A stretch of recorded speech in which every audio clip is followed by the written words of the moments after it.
కర్ణాటక మాజీ డీజీపీ ఓం ప్రకాష్ దారుణ హత్య కేసులో సంచలన విషయాలు బయటకొస్తున్నాయి. ఈ ఘటనలో ప్రధాన నిందితురాలుగా ఉన్న మృతుడి భార్య పల్లవి కదలికలపై పోలీసులు ఆరా తీశారు. హత్యకు 5 రోజుల ముందు నుంచి గూగుల్లో సెర్చ్ చేసినట్లు తెలుస్తోంది. ఎక్కడ నరాలు తెగితే మనిషి త్వరగా చనిపోతాడో ఆమె తెలుసుకున్నారని పోలీసు వర్గాలు వెల్లడించాయి. ఓం ప్రకాష్ ను ఆయన భార్య పల్లవి, కుమార్తె కృతి ప్లాన్ ప్రకారం హత్య చేసినట్లు పోలీసుల విచారణలో తేల్చారు.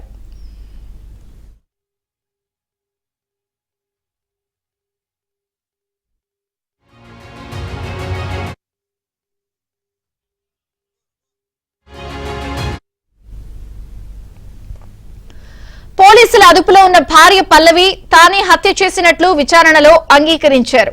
ఈ హత్యలో కూతురు కృతి పాత్రపై కూడా పోలీసులు లోతుగా విచారిస్తున్నారు. ప్రస్తుతం ఆమె మానసిక స్థితిని కూడా వైద్యులు పరిశీలిస్తున్నారు. ఈ దారుణ ఘటనపై ఓం ప్రకాష్ కుమారుడు కార్తీక్ పోలీసులకు ఫిర్యాదు చేశారు.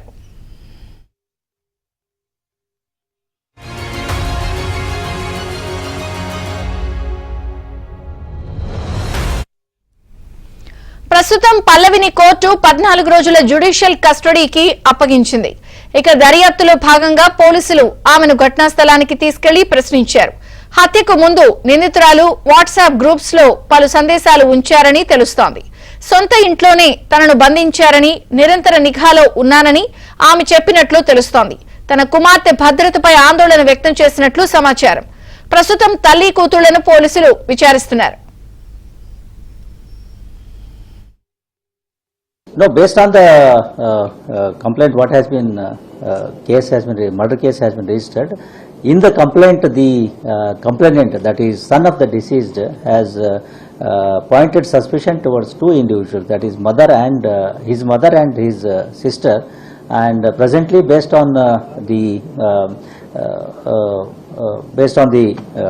evaluation of the crime scene, based on the forensic investigation what has been conducted at the crime scene, and also the circumstantial evidences whatever have been collected, the mother of the complainant or the wife of the deceased has been arrested.